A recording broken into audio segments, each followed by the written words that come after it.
Assalamualaikum warahmatullahi wabarakatuh.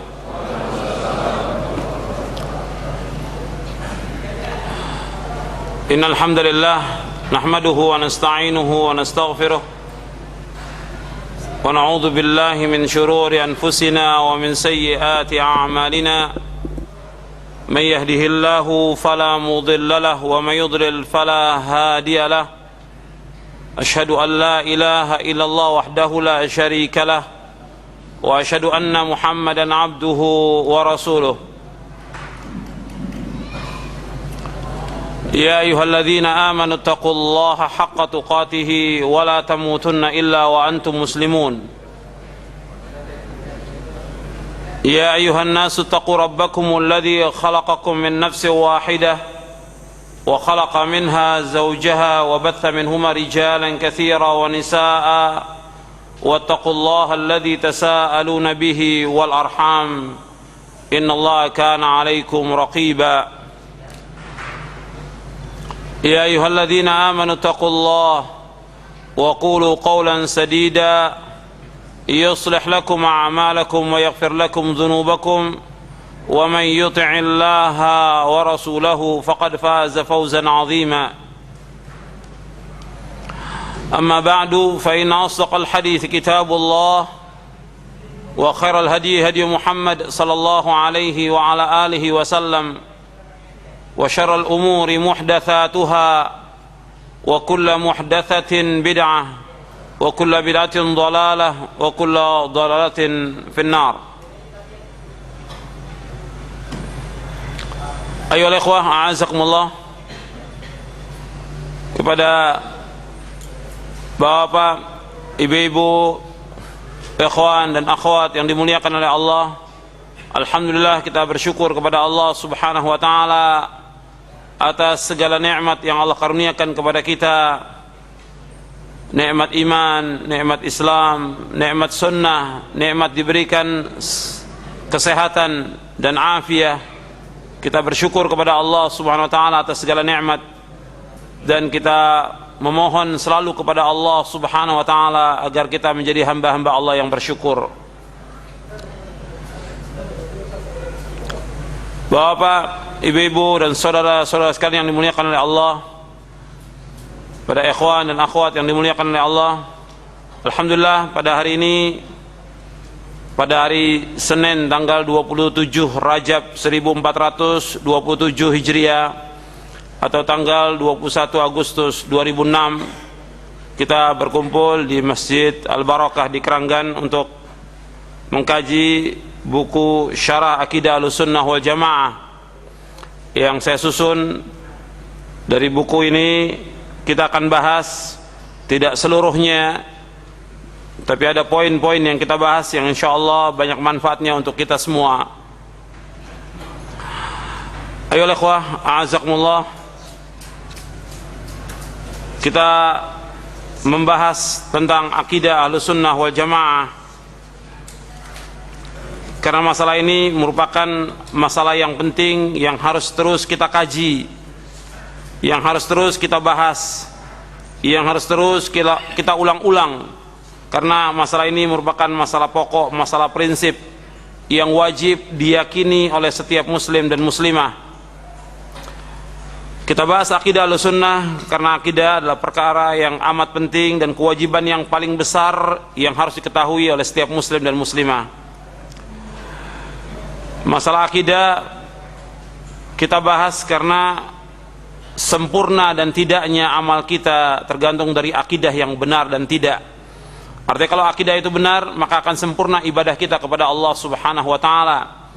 Kalau akidah kita tidak benar, maka tidak sempurna ibadah kita kepada Allah subhanahu wa ta'ala. Bahkan dijelaskan oleh Syekh Abdurrahman bin Nasir As-Sa'di dalam kitabnya Al-Qaulus Sadid fi Maqasid Tauhid. Beliau menjelaskan bahwasanya diterimanya amal kita dan tidaknya itu tergantung daripada tauhid kita kepada Allah subhanahu wa ta'ala. Kalau tauhid kita benar, maka akan diterima oleh Allah subhanahu wa ta'ala.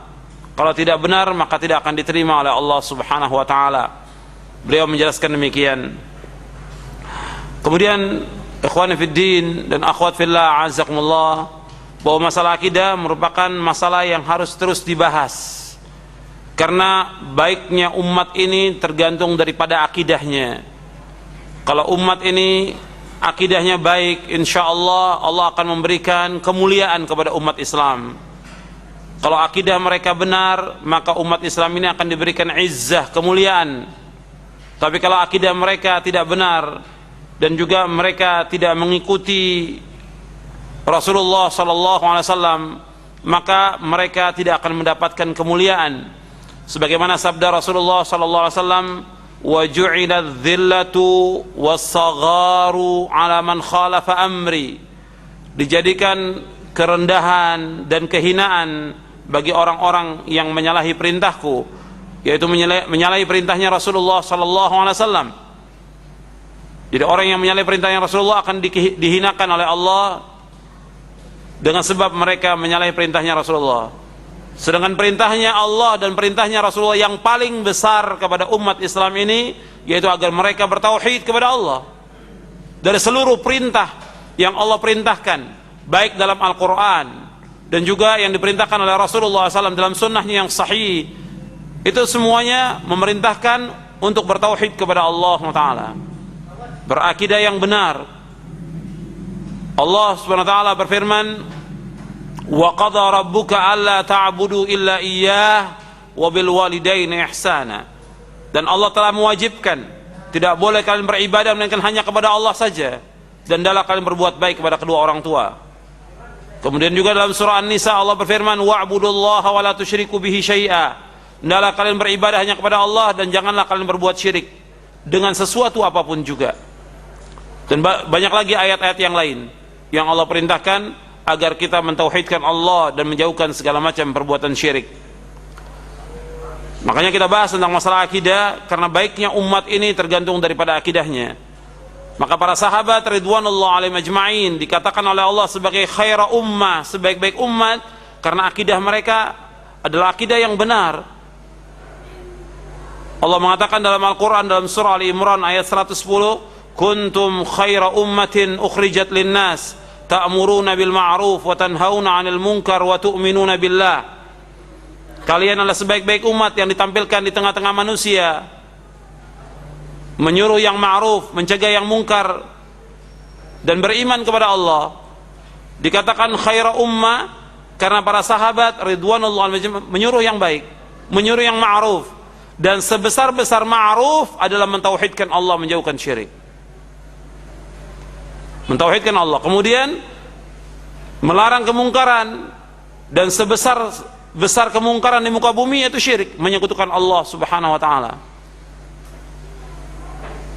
Maka umat Islam akan diberikan kemuliaan dan kejayaan apabila mereka mengikuti jejak salafus saleh dalam berakidah yang benar, bermanhaj yang benar, beribadah yang benar, berakhlak yang benar. Maka mereka akan dimuliakan oleh Allah Subhanahu wa taala. Kemudian ma'asyiral muslimin rahimakumullah, bahwa problem yang paling besar yang dihadapi dari semua problem oleh umat ini, yang paling besar masalah akidah. Jadi kalau orang berbicara tentang masalah politik, tentang masalah ekonomi, tentang masalah yang lain, problem-problem yang lain, maka problem yang paling besar masalah akidah, yaitu penyimpangan-penyimpangan akidah yang dilakukan oleh umat Islam ini problem yang paling besar. Makanya harus mereka dikembalikan kepada akidah yang hak.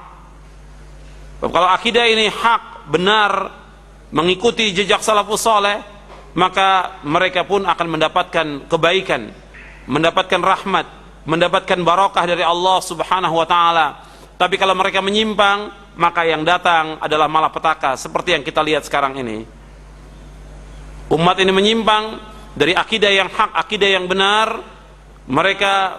Mereka melakukan kesyirikan, mereka mengingkari nama-nama dan sifat Allah, mereka mentakwilkan nama-nama dan sifat Allah dan yang lainnya, sehingga datangnya malapetaka. Jadi kalau orang sudah menyimpang dari pemahaman yang hak, akidah yang hak, maka mereka mendapatkan malapetaka seperti yang kita lihat sekarang ini. Maka kita berusaha mengkaji masalah ini dan juga menyampaikan dan mendakwakan masalah akidah ini agar umat Islam ini faham tentang akidah yang hak, akidah yang benar. Ayolah ikhwah, a'azakumullah. Di dalam kitab ini, dalam kitab Aqidah Ahlussunnah wal Jamaah, yang kita bahas yaitu tentang akidah Ahlussunnah dan manhaj Ahlussunnah. Objek kajian akidah, kalau kita lihat dari sudut pandang ilmu sesuai dengan konsep Ahlussunnah wal Jamaah, ini meliputi topik tentang tauhid, tentang iman, Islam, masalah ghaibiyat, masalah yang gaib, masalah kenabian, masalah takdir baik dan buruk, kemudian berita-berita tentang hal-hal yang telah lalu dan yang akan datang, kemudian dasar-dasar hukum yang qat'i, seluruh dasar-dasar agama dan keyakinan, termasuk juga dalam pembahasan akidah dibahas juga tentang sanggahan atau bantahan terhadap ahlul ahwa wal bid'ah, bantahan kepada orang-orang yang mengikuti hawa nafsu dan ahlul bid'ah, dan juga bantahan kepada semua aliran dan sekte yang menyempal lagi menyesatkan, serta sikap ahlu sunnah kepada mereka. Di dalam kitab-kitab akidah dibahas demikian. Jadi akidah bukan sekedar membahas tentang masalah tauhid, iman, Islam, masalah ghaibiyat, kenabian, takdir, tapi juga membahas tentang dasar-dasar hukum yang qat'i dan juga seluruh dasar agama dan keyakinan, termasuk juga bantahan atau sanggahan kepada ahlul bid'ah. Kemudian ikhwan fiddin, a'azakumullah, kita bahas tentang akidah Ahlussunnah wal Jamaah. Apa yang dimaksud dengan Ahlussunnah wal Jamaah? Ahlussunnah wal Jamaah saya sebutkan di dalam kitab ini, saya bawakan penjelasan Al-Imam Ibn Rajab dalam kitabnya Jami'ul Ulum wal Hikam. Ibn Rajab wafat tahun 795 Hijriah. Kata beliau, as-sunnah ialah jalan yang ditempuh, mencakup di dalamnya berpegang teguh kepada apa yang dilaksanakan Nabi SAW dan para khalifahnya yang terpimpin dan lurus, berupa i'tiqad, keyakinan, perkataan dan perbuatan. Itulah sunnah yang sempurna. Oleh karena itu generasi salaf terdahulu tidak menamakan as-sunnah kecuali kepada apa yang mencakup ketiga aspek tersebut. Hal ini diriwayatkan dari Imam Hasan al-Basri, Imam Al-Auza'i dan Imam Fudail bin Iyad. Jadi Ahlussunnah wal Jamaah, yang dimaksud dengan Ahlussunnah yaitu orang yang berpegang kepada sunnah. Sunnah yang dijelaskan oleh para ulama yaitu jalan yang ditempuh mencakup di dalamnya berpegang teguh kepada apa yang dilaksanakan Nabi dan para khalifahnya yang terpimpin dan lurus, berupa i'tiqad, keyakinan, perkataan dan perbuatan. Jadi i'tiqad, keyakinan, perkataan dan perbuatan, itu adalah sunnah yang sempurna. Oleh karena itu generasi salaf terdahulu tidak menamakan as-sunnah kecuali apa yang mencakup ketiga aspek tersebut. Hal ini diriwayatkan dari Imam Hasan al-Basri, Imam Al-Auza'i dan Imam Fudail bin Iyad. Antum bisa lihat dalam buku itu tentang makna as-sunnah. Kemudian juga tentang al-jamaah. Apa yang dimaksud dengan al-jamaah? Al-jamaah, dikatakan al-jamaah artinya bersatu di atas kebenaran. Mereka tidak mau berpecah belah dalam urusan agama, berkumpul di bawah kepemimpinan para imam yang berpegang kepada al-haq, tidak mau keluar dari jamaah mereka, dan mereka mengikuti apa yang telah disepakati oleh salaful ummah. Ini saya kutip dari Mujmal Usul Ahli Sunnah wal Jamaah fil Aqidah. Kemudian jamaah menurut ulama akidah adalah generasi pertama dari umat ini, yaitu dari kalangan sahabat, tabi'in, tabi'ut tabi'in, serta orang-orang yang mengikuti dalam kebaikan hingga hari kiamat, karena mereka berkumpul di atas kebenaran. Sebagaimana dikatakan oleh Abdullah bin Mas'ud radhiyallahu an, al-jama'atu ma wafaqal haq wa in kunta wahdak. Jamaah itu adalah yang sesuai dengan kebenaran meskipun engkau sendiri. Yang dikatakan jamaah itu yang sesuai dengan kebenaran. Jadi Ahlussunnah wal Jamaah adalah orang yang mempunyai sifat dan karakter mengikuti sunnah Nabi dan menjauhi perkara-perkara yang baru dan bid'ah dalam agama. Jadi kalau orang menamakan dirinya Ahlussunnah wal Jamaah, maka dia harus berpegang kepada sunnah dan berpegang kepada pemahaman para sahabat ridwanullah alaihim ajma'in. Mereka menjauhkan segala macam perbuatan syirik dan bid'ah. Itu yang dikatakan Ahlussunnah wal Jamaah. Jadi kalau orang mengatakan dirinya sebagai Ahlussunnah wal Jamaah, maka dia berpegang teguh kepada sunnah Nabi SAW dan berpegang kepada pemahaman para sahabat ridwanullah alaihim ajma'in. Itu Ahlussunnah wal Jamaah. Kalau mereka tetap dalam kesyirikan, mereka berbuat kesyirikan, mengajak orang kepada kesyirikan, kemudian mereka menolak sifat-sifat Allah atau mereka mentakwil sifat-sifat Allah, kemudian mereka berbuat bid'ah dan mengajak orang kepada bid'ah, tidak bisa dikatakan mereka sebagai Ahlussunnah wal Jamaah. Mereka nggak bisa dikatakan Ahlussunnah wal Jamaah, tapi dikatakan Ahlus Syirik wal Bid'ah, karena mereka mengajak umat kepada kesyirikan. Mereka mengingkari nama-nama dan sifat Allah atau mentakwil sifat-sifat Allah, nggak bisa dikatakan Ahlussunnah wal Jamaah. Atau mereka menisbatkan kepada Asy'ariyah. Asy'ariyah tidak termasuk kepada Ahlussunnah wal Jamaah, karena Imam Abul Hasan al-Asy'ari awalnya dia memahami pemahaman Mu'tazilah kurang lebih selama 40 tahun. Setelah itu dia keluar dari Mu'tazilah, menetapkan nama-nama dan sifat Allah, kemudian mentakwil. Sebagian ditetapkan, sebagian ditakwil. Setelah itu beliau kembali kepada pemahaman salaf. Kembali kepada pemahaman salaf. Menetapkan seluruh sifat-sifat Allah. Menetapkan apa yang Allah sifatkan tentang dirinya dalam Al-Quran dan juga dalam sunnah Nabi yang sahih, dan menafikan apa yang Allah menafikan tentang dirinya dan juga yang dinafikan oleh Rasulnya sallallahu alaihi wasallam. Dan beliau menulis kitab. Di antara kitab yang beliau tulis yaitu Al-Ibana an Usulid Diyanah. Kemudian juga Ar-Risalah ila Ahli Thagar. Itu kitab yang ditulis oleh Imam Abul Hasan al-Asy'ari. Ketika masa antara pemahaman dia keluar dari Mu'tazilah kepada pemahaman Sunnah, antara itu, ini yang kemudian menyebar, diikuti oleh pengikut-pengikutnya sampai juga ke Indonesia ini. Pemahaman Asy'ariyah yang dinisbatkan kepada Abul Hasan al-Asy'ari. Pada hakikatnya Abul Hasan berlepas diri, karena Abul Hasan al-Asy'ari rahimahullah rahmatan wasi'ah tidak mentakwil sifat-sifat Allah, tidak mengingkari sifat-sifat Allah, tidak mengajak orang untuk beribadah kepada selain Allah. Tapi kenyataan orang-orang yang menisbatkan dirinya kepada Asy'ariyah, baik di Indonesia maupun di tempat yang lain, itu mereka mengajak orang untuk beribadah kepada kubur-kubur, tawassul kepada mereka, sedangkan Abul Hasan tidak mengajak demikian. Sebagaimana Imam Syafi'i rahimahullah mengikuti akidah Ahlussunnah wal Jamaah.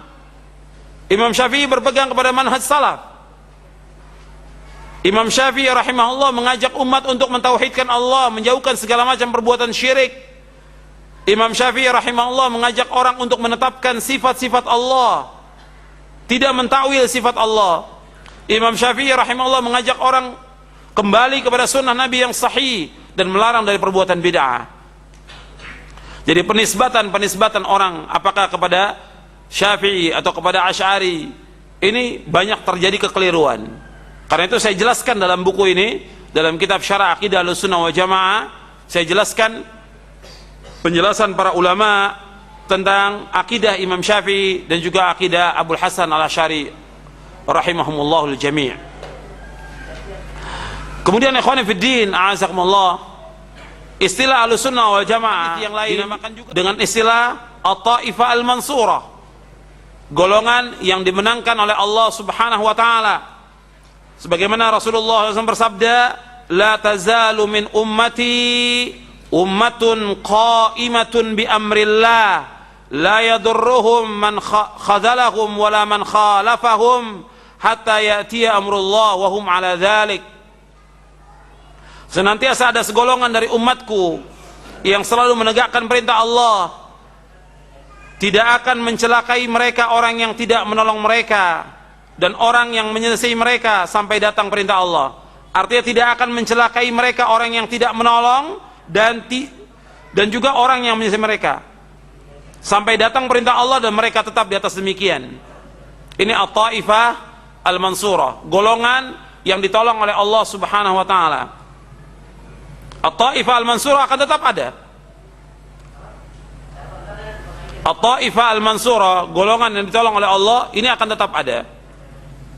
Dan nanti At-Taifah Al-Mansurah inilah yang menghadapi orang-orang Yahudi dan mereka yang akan membunuh orang-orang Yahudi. Jadi kalau kita lihat sekarang ini bahwa Yahudi menyerang kaum muslimin, kemudian menyerbu negeri-negeri kaum muslimin, membunuh kaum muslimin, dan sampai hari ini belum ada yang bisa menghadapi mereka. Sampai hari ini sepanjang sejarah yang bisa menghadapi orang-orang Yahudi adalah Rasulullah dan sahabatnya. Sepanjang sejarah yang bisa mengalahkan Yahudi adalah Rasulullah dan para sahabatnya. Maka orang-orang Yahudi ini akan dikalahkan juga oleh siapa? Oleh orang-orang yang mengikuti Rasulullah dan sahabatnya. Jadi orang yang mengikuti Rasulullah dan sahabat, maka mereka akan bisa mengalahkan orang Yahudi. Selama mereka tidak mengikuti Rasulullah dan tidak mengikuti sahabat, mereka tidak akan bisa mengalahkan Yahudi. Makanya Rasulullah menyebutkan kepada para sahabat ridwanullah alaihim ajma'in, la tuqatilunnal yahud. Sungguh kalian sungguh akan memerangi Yahudi. Rasul mensabdakan kepada sahabat, sedangkan sahabat sudah meninggal. Dan hadis ini berlaku sampai hari kiamat. La tuqatilunnal yahud. Kalian akan membunuh orang-orang Yahudi. Kalian akan memerangi orang-orang Yahudi. Berarti bagaimana? Hadis ini berlaku untuk siapa? Untuk orang yang mengikuti Rasulullah dan sahabatnya. Kalau umat Islam mengikuti Rasulullah dan sahabatnya, maka mereka akan bisa mengalahkan orang-orang Yahudi. Nah, kalau kita lihat sekarang, mereka membabi buta dan menyerang kaum muslimin.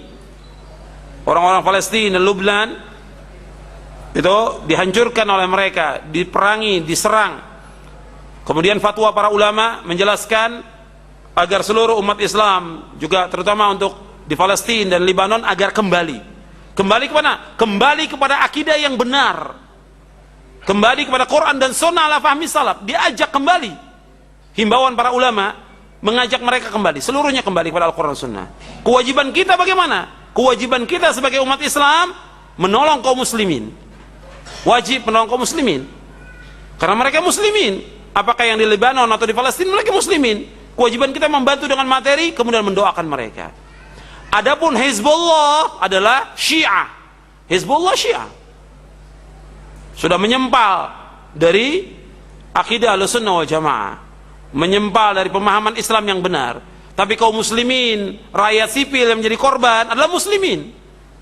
Kalau muslimin bagaimana? Kewajiban kita sebagai seorang muslim membantu mereka, menolong mereka, mendoakan mereka. Mendoakan mereka. Tapi tetap semua dihimbau untuk kembali kepada Al-Quran wa Sunnah, kepada akidah yang benar. Jangan mereka berbuat syirik kepada Allah, jangan mereka berbuat bid'ah. Itu himbauan para ulama. Jadi kita kembali, At-Taifah Al-Mansurah, nanti mereka akan melawan orang-orang Yahudi. Tentang kapan waktunya kita tidak tahu, tapi akan tetap ada At-Taifah Al-Mansurah. Dan nanti juga umat Islam ini akan dipimpin oleh Imam Mahdi dari keturunan Fatimah, yang namanya sama seperti namanya Rasulullah, yaitu Muhammad bin Abdullah. Dan ketika nanti Nabi Isa turun ke muka bumi ini, maka yang menjadi imam adalah Muhammad bin Abdullah, Imam Mahdi. Ketika Nabi Isa disuruh untuk menjadi imam, Nabi Isa tidak mau. Kata Nabi Isa alaihissalatu wassalam, imamukum minkum takrimatallahi ala hadhil ummah. Imam itu dari kalian, karena kemuliaan Allah atas umat Islam ini.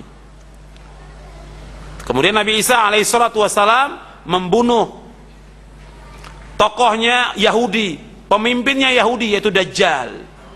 Nanti Nabi Isa akan bunuh Dajjal. di bab Lut di Palestina. Kemudian setelah itu umat Islam membunuh orang-orang Yahudi. Orang Yahudi bersembunyi di mana saja itu akan dibunuh oleh umat Islam. Apakah di bawah, apakah di balik batu, di balik pohon, semua batu dan pohon akan mengatakan, wahai orang mukmin, di balik saya ada orang Yahudi, kamu bunuh. Semua batu akan mengatakan demikian, semua pohon akan mengatakan demikian, kecuali pohon Gorqat, karena Gorqat itu pohonnya Yahudi, kata Rasulullah SAW. Jadi At-Taifah Al-Mansurah, golongan yang selamat ini, mereka akan dimenangkan oleh Allah SWT. Tapi tetap Taifah Al-Mansurah, golongan yang selamat ini, golongan yang ditolong oleh Allah, ya mereka berpegang kepada Al-Quran wa Sunnah ala fahmi salaf. Kemudian ikhwani fiddin, a'azakumullah, tentang istilah Ahlussunnah wal Jamaah yang saya gunakan dalam kitab ini, Syarah Aqidah Ahlussunnah wal Jamaah. Istilah ini istilah yang syar'i, artinya wasfun syar'i. Artinya istilah ini bukan istilah yang baru, sebagaimana istilah salaf bukan istilah yang baru. Sifat yang syar'i, pensifatan yang syar'i, karena para tabi'i menggunakan istilah salaf, kana salaf, artinya salaf pernah berbuat begini. Kata para ulama yang dikatakan kana salaf, yang dimaksud yaitu as-sahabah. Begitu juga istilah Ahlussunnah. Istilah Ahlussunnah sudah ada sejak zaman sahabat. Antum bisa lihat ayat dalam surah Ali Imran ayat 106. Allah berfirman dalam surah Ali Imran ayat 106, yauma tabyaddu wujuh wa taswaddu wujuh. Fa ammal ladzina swaddat wujuhum akafartum ba'da imanikum fadzuqul 'adzaba bima kuntum takfurun. Pada hari yang di waktu itu ada wajah yang putih berseri dan ada pula wajah yang hitam muram. Adapun orang-orang yang hitam muram mukanya, kepada mereka dikatakan, kenapa kamu kafir sesudah kamu beriman? Karena itu rasakanlah azab disebabkan kekafiran kamu. Dijelaskan oleh Ibnu Abbas, Abdullah bin Abbas radhiyallahu anhuma, seorang mufassir dari sahabat yang didoakan oleh Rasulullah sallallahu alaihi wasallam. Beliau menafsirkan ayat ini, kata beliau, adapun orang yang putih wajahnya, mereka adalah ahlus sunnah wal jamaah. Adapun orang yang hitam wajahnya, mereka adalah ahlul bid'ah dan sesat. Ini bisa dilihat dalam tafsir Ibnu Katsir di juz yang pertama, dan juga dalam syarah usul i'tiqad Ahlussunnah wal Jamaah oleh Imam Al-Lalikai di juz yang pertama. Jadi istilah Ahlussunnah wal Jamaah bukan istilah yang baru, bukan istilah yang hadis, tapi istilah yang syar'i. Artinya sudah ada sejak zaman sahabat. Untuk bukti lagi bahwa istilah sunnah, istilah yang syar'i yang sudah digunakan oleh sahabat, tabi'in dan tabi'ut tabi'in, yaitu Imam Sufyan Ats-Tsauri, seorang imam Ahlussunnah yang wafat tahun 161 Hijriah. Beliau mengatakan, aku wasiatkan kalian untuk tetap berpegang teguh kepada Ahlussunnah dengan baik, karena mereka adalah al-ghuraba. Alangkah sedikitnya Ahlussunnah wal Jamaah. Al-ghuraba adalah orang-orang yang asing. Jadi Ahlussunnah wal Jamaah dikatakan juga salafiyun, dikatakan juga At-Taifah Al-Mansurah, dikatakan juga al-ghuraba. Dikatakan al-ghuraba karena Nabi bersabda, bada'al islamu ghariba wa sayaudu ghariba kama bada'a fatuba lil ghuraba, rawahu Muslim. Kata Nabi, Islam datang dalam keadaan asing dan akan kembali dalam keadaan asing sebagaimana awalnya, maka beruntunglah orang-orang yang asing.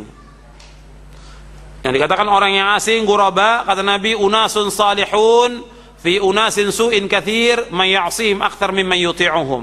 Kata Nabi, unasun salihun fi unasin su'in kathir man ya'sihim akthar mimman yuti'uhum.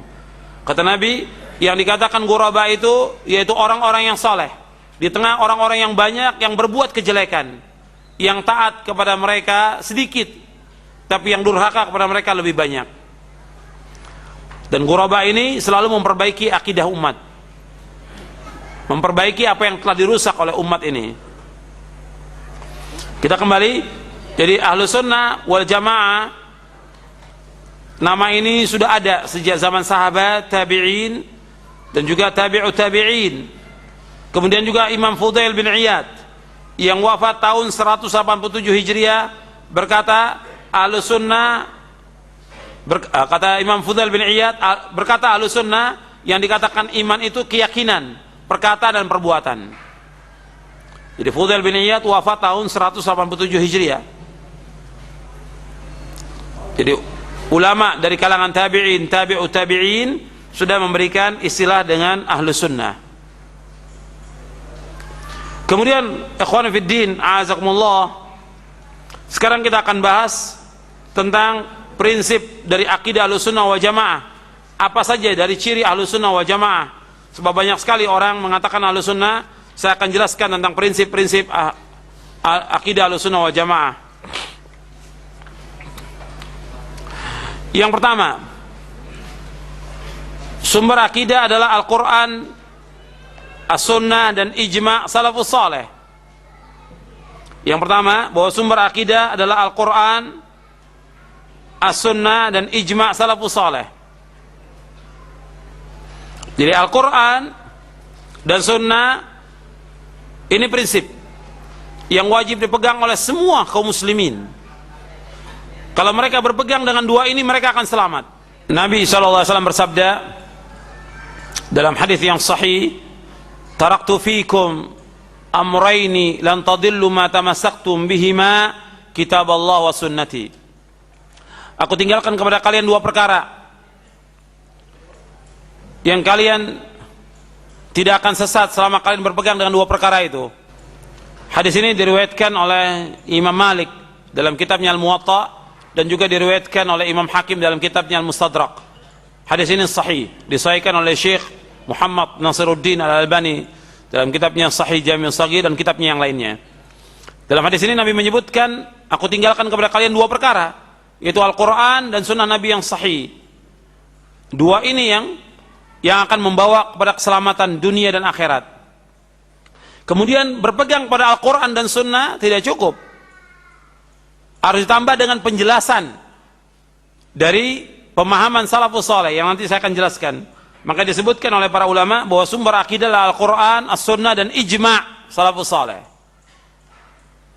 Ijma'nya salafus saleh ma'sum, sebab Nabi SAW bersabda, innallaha qad ajara ummati ala an tajtami'a ala dhalalah.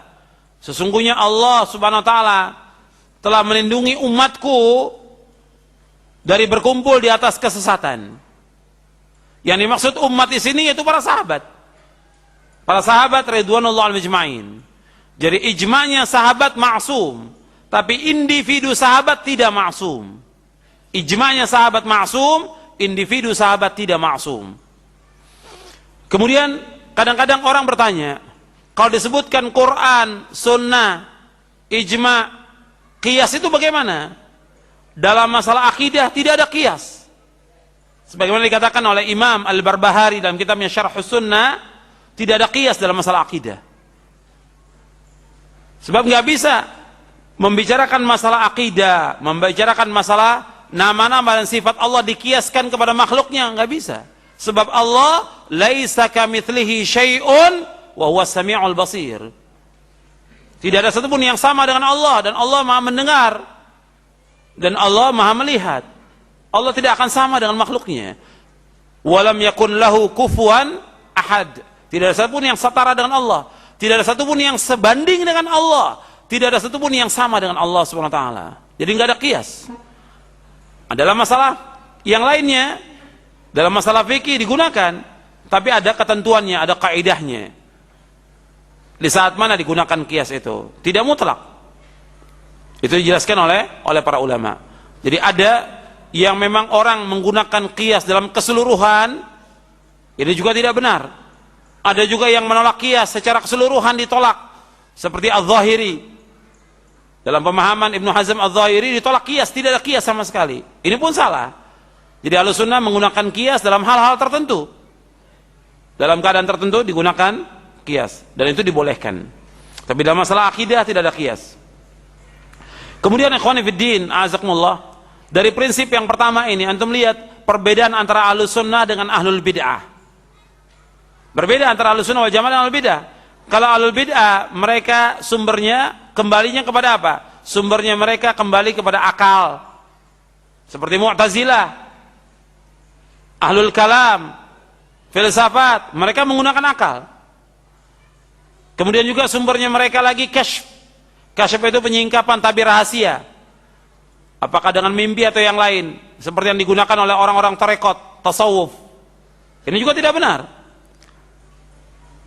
Kemudian juga kalau kita lihat lagi, banyak dari ahlul bidah yang mereka menggunakan hadis-hadis yang dhaif, yang lemah dan palsu. Hadis dhaif, hadis yang lemah, hadis yang palsu nggak bisa dijadikan hujjah. Yang dhaif saja nggak bisa dijadikan hujjah, apalagi yang palsu. Sedangkan akidah Ahlussunnah, akidah apa Ahlussunnah ini prinsipnya adalah prinsipnya adalah Al-Qur'an, kemudian sunnah yang sahih dan ijma' salafus saleh. Sedangkan ahlul bid'ah mereka menggunakan akal, kemudian juga filsafat, ilmu kalam, kemudian juga kasyf, ra'yu, pendapat orang, hadis dhaif, hadis palsu. Itu yang digunakan oleh mereka. Jadi berbeda antara ahlus sunnah wal jamaah dengan ahlul bid'ah. Kemudian yang kedua, prinsip yang kedua, bahwa sumber akidah, bahwa akidah dibangun di atas taslim. Akidah Ahlussunnah ini dibangun di atas taslim. Artinya kewajiban kita untuk taslim, menyerah diri kepada Allah dengan dasar firman Allah Subhanahu wa taala dalam surah An-Nisa, surah yang keempat ayat 65. Allah Subhanahu wa taala berfirman, "Fala wa rabbika la yu'minuna hatta yuhakkimuka fima shajara bainahum, thumma la yajidu fi anfusihim harajan mimma qadaita wa yusallimu taslima." Demi Rabbmu, mereka tidak dikatakan beriman sehingga mereka menjadikan kamu sebagai hakim terhadap apa-apa yang mereka perselisihkan. Kemudian mereka tidak mendapati dalam hati mereka rasa haraj, rasa sempit terhadap apa yang kau putuskan, dan mereka tunduk dengan setunduk-tunduknya. Jadi wajib untuk taslim. Jadi antara ciri dari ahlus sunnah wal jamaah, prinsip mereka adalah yaitu bahwa akidah dan ibadah ini dibangun di atas taslim, artinya menyerah diri kepada Allah dengan mutlak. Sebagaimana Allah berfirman dalam surah An-Nur ayat 51. Antum lihat dalam surah An-Nur surah 24 ayat 51. Allah berfirman, "Innama kana qaulal mu'minina idza du'u ila Allah wa rasulih liyahkuma bainahum ay yaqulu sami'na wa ata'na wa ulaika humul muflihun." Sesungguhnya jawaban orang-orang mukmin apabila mereka dipanggil kepada Allah dan Rasulnya agar Rasul mengadili di antara mereka, ucapan mereka, kami mendengar dan kami taat. Sami'na wa ata'na, kami dengar dan kami taat. Wa ulaika humul muflihun, dan mereka adalah orang-orang yang beruntung. Kemudian juga Allah berfirman dalam surah Al-Ahzab surah 33 ayat 36. Bagi yang bawa bukunya, yang itu bisa dilihat di halaman 59. Yang bawa buku Syarah Aqidah Ahlussunnah wal Jamaah di halaman 59. Allah berfirman, "Wa ma kana lil mu'minin wa la mu'minatin idza qada Allah wa rasuluhu amran ay yakuna lahumul khiyaratu min amrihim wa may ya'sillaha wa rasulahu faqad dhalla dhalalan mubina." Dan tidak patut bagi laki-laki yang mukmin dan tidak pula bagi perempuan yang mukmin apabila Allah dan Rasulnya telah menetapkan suatu ketetapan, tidak ada bagi mereka pilihan yang lain tentang urusan mereka, dan barang siapa yang mendurhakai Allah dan Rasulnya maka sungguh ia telah sesat dengan kesesatan yang nyata. Jadi kalau sudah datang perintah Allah dan Rasulnya, kewajiban kita untuk taslim. Sami'na wa ata'na, taat mutlak. Tidak boleh perintah Allah dan Rasulnya dibantah dengan ra'yu, tidak boleh. Tidak boleh dibantah dengan perasaan. Tidak boleh dibantah dengan qiyas, dengan analogi. Tidak boleh dibantah dengan perkataan seorang syekh, seorang imam, seorang guru, seorang ustaz, tidak boleh.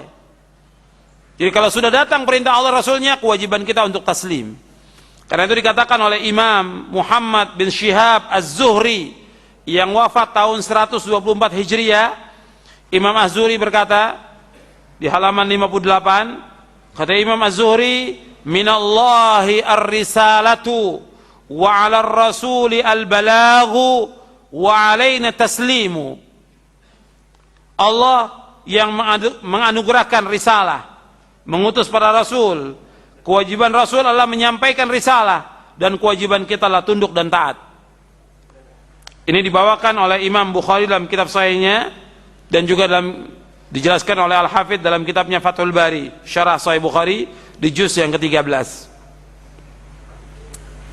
Jadi ikhwan fiddin, a'azakumullah, kalau sudah datang nas dari Al-Quran dan Sunnah tentang masalah akidah, tentang masalah nama-nama dan sifat Allah, atau yang lainnya yang berkaitan dengan akidah dan juga berkaitan dengan ibadah yang merupakan perintah Allah dan Rasulnya, kewajiban kita untuk sami'na wa ata'na, taslim, tunduk.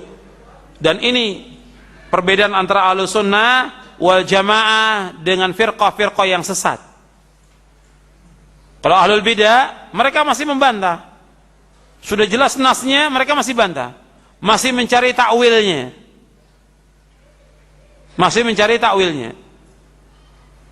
Kemudian mereka menolak, atau mereka menolak dengan membawakan beberapa nas hadis Nabi untuk menolak Al-Quran. Padahal yang perlu kita fahami dan kita yakini, tidak ada Al-Quran yang bertentangan dengan Al-Quran selama-lamanya. Tidak ada Al-Quran yang bertentangan dengan sunnah Nabi SAW selama-lamanya, tidak pernah ada, dan tidak akan ada. Dan tidak ada Al-Quran dan sunnah Nabi yang sahih bertentangan dengan akal manusia, tidak pernah ada dan tidak akan ada selama-lamanya. Kalau seolah-olah ada, kita yang belum paham, kita yang belum memahami, maka tanyakan kepada ahlinya. Tanyakan kepada ahlinya. Allah berfirman, fas'alu ahla dzikri in kuntum la ta'lamun. Tanyakan kepada ahli dzikir jika kalian tidak mengetahui. Jangan kita mengadukan. Artinya kita mengatakan, kok ayat ini bertentangan dengan ayat ini? Kok ayat ini bertentangan dengan hadis? Tidak bertentangan. Apabila terjadi demikian, kembalikan kepada ahlinya. Kitanya yang belum paham. Di zaman Nabi SAW sempat terjadi demikian. Kemudian Nabi marah. Antum lihat di halaman 60. Jadi pernah terjadi antara para sahabat bertengkar tentang sesuatu, sampai suara mereka keras. Rasulullah keluar dalam keadaan marah dan merah mukanya, sambil Rasulullah melemparkan debu, berkata, mahlan ya qaumi bihadza uhlikatil umamu min qablikum biikhtilafihim ala anbiya'ihim wa darbihim al-kutuba ba'daha bi ba'd innal qur'ana lam yanzil yukadzibu ba'dahu ba'da bal yusaddiqu ba'duhu ba'da fama araftum minhu fa'malu bihi wa ma jahiltum minhu farudduhu ila alimihi. Kata Rasulullah, tenanglah wahai kaumku, tenang wahai kaumku, sesungguhnya cara bertengkar seperti ini telah membinasakan umat-umat sebelum kalian, yaitu mereka menyelisih para nabi mereka serta berpendapat bahwa sebagian isi kitab ini bertentangan dengan sebagian yang lain. Ingat, sesungguhnya Al-Quran tidak turun untuk mendustakan sebagian dengan sebagian yang lainnya. Bahkan ayat-ayat Al-Quran sebagiannya membenarkan sebagian yang lainnya. Karena itu, apa yang telah kalian ketahui maka amalkanlah, dan apa yang kalian tidak ketahui serahkanlah kepada yang paling mengetahui. Farudduhu ila alimihi, serahkan kepada yang alim, kepada yang paham tentang Al-Quran dan As-Sunnah. Hadis ini diriwayatkan oleh Imam Ahmad dalam musnadnya, Imam Abdul Razzaq dalam kitabnya Al-Musannaf, Ibnu Majah dalam sunannya, dan Imam Al-Bukhari dalam kitabnya Af'al Ibad, Khalq Af'al Ibad. Dan hadis ini derajatnya hasan. Jadi ikhwan fiddin, a'azakumullah, bahwa Ahlus Sunnah mengajak umat ini kepada taslim. Sami'na wa ata'na. Tidak boleh kalau sudah datang ayat Al-Quran, hadis Nabi ditolak, tidak boleh. Tunduk. Dan tidak boleh juga mengatakan bahwa ayat ini bertentangan. Ayat ini bertentangan dengan hadis, atau ayat dan hadis ini bertentangan dengan akal, tidak boleh. Tidak ada ayat Al-Quran dan hadis Nabi yang sahih bertentangan antara satu dengan yang lain, dan tidak juga bertentangan dengan akal manusia. Tidak akan ada selama-lamanya. Ya, taslim ini harus ditumbuhkan dalam hati kita, karena banyaknya terjadi penyimpangan karena mereka tidak taslim, tidak tunduk dan patuh kepada perintah Allah dan Rasulnya. Kemudian yang ketiga, prinsip yang ketiga, yaitu kita wajib memahami agama ini sesuai dengan pemahaman salaf. Jadi wajib kita memahami Al-Quran dan Sunnah ini dengan pemahaman salaf. Dasarnya apa? Kita wajib memahami Al-Quran dan Sunnah ini menurut pemahaman salaf. Dasarnya yaitu ayat Al-Quran. Allah berfirman, فَإِنْ آمَنُوا بِمِثْلِ مَا آمَنْتُمْ بِهِ فَقَدْ اهْتَدَوْا وَإِنْ تَوَلَّوْا فَإِنَّمَا هُمْ فِي شِقَاقٍ فَسَيَكْفِيكَهُمُ اللَّهُ وَهُوَ السَّمِيعُ الْعَلِيمُ. Dalam surah Al-Baqarah ayat 137, Allah berfirman, jika mereka beriman sebagaimana kalian beriman. Yang bawa kitabnya itu bisa lihat di halaman 99. Jika mereka beriman kepada apa yang kamu telah beriman kepadanya, sungguh mereka telah mendapat petunjuk. Dan jika mereka berpaling, sungguhnya mereka berada dalam permusuhan. Maka Allah akan memelihara kamu dari mereka, dan dialah yang maha mendengar lagi maha mengetahui. Surah Al-Baqarah ayat 137. Jadi Allah menyebutkan apabila mereka beriman sebagaimana kalian beriman, mereka mendapatkan petunjuk. Jadi Allah menjadikan imannya para sahabat, kata Imam Ibnu Qayyim Al-Jauziyah yang wafat tahun 751 Hijriah, melalui ayat ini Allah menjadikan imannya para sahabat sebagai timbangan, tolak ukur untuk membedakan antara petunjuk dengan kesesatan, antara kebenaran dengan kebatilan. Apabila ahlul kitab beriman sebagaimana berimannya para sahabat, maka sungguh mereka mendapat hidayah, petunjuk yang mutlak dan sempurna. Jika mereka ahlul kitab berpaling tidak beriman sebagaimana berimannya para sahabat, maka mereka jatuh ke dalam perpecahan, perselisihan, dan kesesatan yang jauh. Jadi di sini disebutkan imannya para sahabat sebagai tolak ukur. Kalau mereka beriman sebagaimana mereka beriman, apabila mereka beriman sebagaimana kalian beriman, mereka dapat petunjuk. Jadi umat Islam, mereka akan mendapatkan hidayah dari Allah apabila mereka mengikuti pemahaman salafus saleh, mengikuti pemahaman para sahabat ridwanullah alaihim ajma'in. Mereka akan dapat hidayah, hidayah yang sempurna. Kemudian selanjutnya ayat dalam surah Al-An'am ayat 153, Allah SWT berfirman, wa anna hadha sirati mustaqiman fattabi'uhu wa la tattabi'u subula fatafarraqa bikum an sabilihi dzalikum wasaqum bihi la'allakum tattaqun. Dan bahwa yang kami perintahkanlah jalanku yang lurus, maka ikutilah dia, janganlah kalian mengikuti jalan-jalan yang lain, karena jalan-jalan itu akan mencerai-beraikan kalian dari jalan Allah. Demikian Allah perintahkan agar kalian bertakwa kepada Allah. Antum bisa lihat penjelasan Abdullah bin Mas'ud radhiyallahu an tentang tafsir Rasulullah terhadap ayat ini. Antum lihat di halaman 104. Kata Abdullah bin Mas'ud radhiyallahu an, Rasulullah SAW membuat garis dengan tangannya, kemudian bersabda, ini jalanku yang lurus.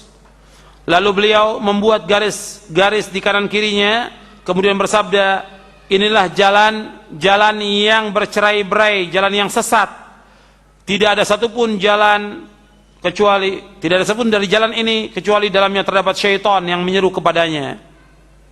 Selanjutnya beliau membaca firman Allah dalam surah Al-An'am ayat 153, wa anna hadza sirati mustaqiman fattabi'u, sampai akhir ayat.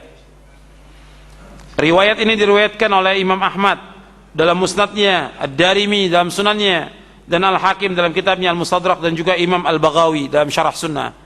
Dan hadis ini derajatnya hasan. Dan diriwayatkan juga oleh Imam An-Nasa'i dalam tafsirnya, Tafsir An-Nasa'i. Kemudian hadis Nabi SAW bersabda tentang para sahabat, khairun nasi qarni, thumma alladhina yalunahum, thumma alladhina yalunahum. Sebaik-baik manusia pada masaku, kemudian yang sesudahnya, kemudian yang sudahnya. Hadis ini sahih, diriwayatkan oleh Imam Bukhari dan Muslim, dan juga yang lainnya. Kata-kata khairun nas, sebaik-baik manusia, ya tentang akidahnya, tentang pemahamannya, tentang manhajnya, tentang dakwahnya, tentang akhlaknya, tentang ibadahnya, adalah para sahabatlah khairun nas, sebaik-baik manusia. Karena itu kita wajib memahami agama ini sesuai dengan pemahaman salaf. Dan ikhwan fiddin, a'azakumullah, pemahaman manusia tentang Islam ini bermacam-macam. Karena itu kita wajib mengikuti pemahaman para sahabat ridwanullah alaihim ajma'in. Jadi pemahaman manusia tentang agama ini bermacam-macam. Jadi kita harus mengikuti jejak salafus saleh. Allah Subhanahu wa taala berfirman dalam ayat yang kita tiap hari baca minimal 17 kali. Ihdinas siratal mustaqim, siratal ladzina an'amta 'alaihim, ghairil maghdubi 'alaihim waladdallin. Yaitu kita membaca setiap hari ihdinas siratal mustaqim. Ya Allah, tunjukilah kami ke jalan yang lurus. Yaitu jalannya orang-orang yang Kau beri nikmat atas mereka, bukannya jalan orang-orang yang Kau murkai, dan bukan pula jalannya orang-orang yang sesat. Itu jalan yang diridhai oleh Allah Subhanahu wa taala, itu jalan yang telah ditempuh oleh Rasulullah dan para sahabatnya. Maka dikatakan oleh Imam Ibnul Qayyim, kata Imam Ibnul Qayyim, ayat ini, yaitu ayat ihdinas siratal mustaqim, siratal ladzina an'amta 'alaihim ghairil maghdubi 'alaihim waladdallin, kata beliau, ayat ini mencakup 3 rukun. Ayat ini mencakup 3 rukun. Rukun yang pertama adalah Al-Quran. Rukun yang kedua Sunnah, yakni merujuk pada Al-Quran dan Sunnah. Kemudian selanjutnya siratal ladzina an'amta 'alaihim, jalan orang-orang yang Kau beri nikmat atas mereka. Ayat ini mencakup rukun yang ketiga. Jadi ihdinas siratal mustaqim, tunjukilah kami ke jalan yang lurus, mencakup 2 rukun, Al-Quran dan Sunnah. Kemudian siratal ladzina an'amta 'alaihim, jalannya orang-orang yang Kau beri nikmat atas mereka. Ini mencakup rukun yang ketiga, yakni merujuk kepada pemahaman salafus saleh. Sebab kita minta jalan yang lurus. Bagaimana meniti jalan yang lurus? Siapa orang yang pernah meniti jalan yang lurus, yang pernah melalui jalan yang lurus itu sehingga mereka selamat? Siapa? Para sahabat. Karena itu kita memahami ayat ini mencakup rukun yang ketiga, yaitu merujuk kepada pemahaman salafus saleh dalam meniti jalan tersebut. Padahal tidak diragukan bahwa siapa saja yang berpegang teguh kepada Al-Quran dan Sunnah pasti telah mendapat petunjuk ke jalan yang lurus. Tapi yang perlu diingat, kata Imam Ibnul Qayyim, karena metode manusia dalam memahami Al-Quran dan Sunnah berbeda-beda, ada yang benar, ada yang salah, dan juga bermacam-macam, maka haruslah memenuhi rukun yang ketiga untuk menghilangkan perbedaan-perbedaan tersebut, yakni merujuk kepada pemahaman salafus saleh. Itu disebutkan di dalam kitab Madarikun Nazar fi Siyasa baina Tatbiqati Syar'iyyah wal Infi'alat Al-Hamasiyah oleh Abdul Malik bin Ahmad bin Mubarak Ramadhani Al-Jazairi. Kemudian kata Imam Ibnul Qayyim, perhatikanlah hikmah yang berharga yang terkandung dalam penyebutan sebab dan akibat ketiga kelompok manusia yang tersebut di akhir surah Al-Fatihah dengan ungkapan yang ringkas, yaitu nikmat yang dicurahkan kepada kelompok yang pertama adalah nikmat hidayah, yaitu ilmu yang bermanfaat dan amal soleh. Kemudian beliau juga menjelaskan begini ketika menafsirkan ayat tentang as-siratal mustaqim dan juga wa anna hadza sirati mustaqiman. Kata Imam Ibnu Qayyim, jalan menuju kepada Allah itu hanya satu. Jalan itulah ajaran yang telah Allah wahyukan kepada rasul-rasulnya dan kitab-kitab yang telah diturunkan kepada mereka. Tidak ada satupun yang dapat sampai kepada Allah kecuali melalui jalan tersebut. Sekiranya umat manusia mencoba seluruh jalan yang ada dan berusaha untuk mengetuk seluruh pintu yang ada, maka seluruh jalan itu tertutup dan seluruh pintu terkunci kecuali dari jalan yang satu, yaitu jalan yang menghubungkan langsung kepada Allah dan menyampaikan mereka kepadanya.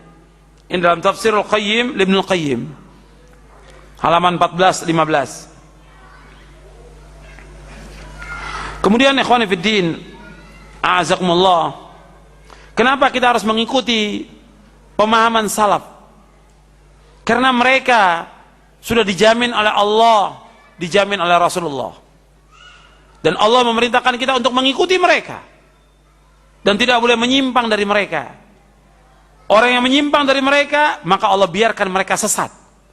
Sebagaimana Allah berfirman dalam surah An-Nisa ayat 115, "Wa may yushaqiqir rasula min ba'di ma tabayyana lahul huda wa yattabi' ghaira sabilil mu'minin nuwallihi ma tawalla wa nuslihi jahannam wa sa'at masira." Dan barang siapa yang menentang Rasul sesudah jelas baginya petunjuk dan mengikuti jalan selain jalan kaum mukminin, kami palingkan kemana dia berpaling dan kami biarkan dia sesat, dan kami akan masukkan dia ke neraka jahanam, dan jahanam itu sejelek-jelek tempat kembali. Jadi orang yang menyimpang dari jalannya kaum mukminin, yaitu dari jalannya para sahabat, maka akan dibiarkan sesat oleh Allah. Kemudian bagaimana? Akan diancam dengan masuk neraka. Jadi jalan yang selamat itu, yaitu jalannya yang telah ditempuh oleh Rasulullah dan para sahabatnya. Karena itu kita wajib memahami Islam ini sesuai dengan pemahaman mereka. Karena ikhwan fiddin, azakumullah, umat ini sebagaimana sabda Rasulullah akan berpecah, dan kenyataan umat ini sudah berpecah. Dan Nabi memberikan jalan keluar, jalan selamat hanya satu, yaitu jalannya para sahabat. Nabi SAW bersabda, "Iftaraqatil yahudu ala 71 firqah, wa iftaraqatin nasara ala 72 firqah, fa 71 fil nar wa wahidatun fil jannah. Walladhi nafsu Muhammadin biyadihi lataftariqanna ummati ala 73 firqah, wahidatun fil jannati wa 72 fil nar." Qila ya Rasulullah man hum? Qala al-jamaah. Dan Nabi bersabda, "Iftaraqatil yahudu ala 71 firqah, fa wahidatun fil jannah wa 70 fil nar." Yahudi terpecah menjadi 71 golongan. Satu yang masuk surga dan 70 masuk neraka. Wa iftaraqatin nasara ala 72 firqah. Nasrani terpecah menjadi 72 golongan.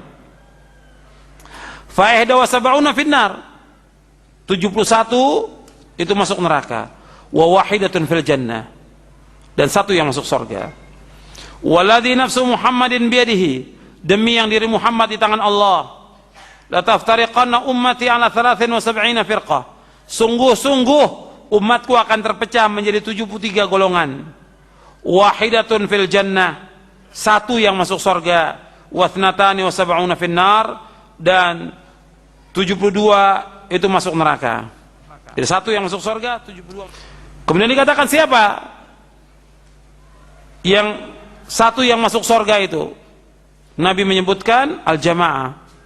Hadis ini sahih, diriwayatkan oleh Imam Ibnu Majah dalam sunannya, dalam Kitabul Fitan bab iftiraqul umam. Kemudian juga Imam Al-Lalikai dalam Syarah Usul I'tiqad Ahlussunnah wal Jamaah, dan juga Ibnu Abi Asim dalam kitabnya Sunnah. Dan hadis ini hasan. Jadi Yahudi yang terpecah itu menjadi 71 golongan, 70 masuk neraka, 1 yang masuk surga. 1 yang masuk surga yang beriman kepada Nabi Musa alaihissalam dan wafat dalam keadaan beriman. Nasrani 72 golongan, 71 masuk neraka, 1 yang masuk surga. 1 yang masuk surga yang beriman kepada Nabi Isa alaihissalam dan wafat dalam keadaan beriman. Kemudian, dan ini yang 1 yang masuk surga dari umat Yahudi Nasrani sebelum diutusnya Nabi Muhammad SAW. Setelah diutusnya Nabi Muhammad SAW, maka mereka semuanya wajib masuk ke dalam Islam. Kemudian umat Islam terpecah menjadi 73 golongan, 72 masuk neraka, 1 masuk surga. 1 yang masuk surga, Nabi menyebutkan al-jamaah.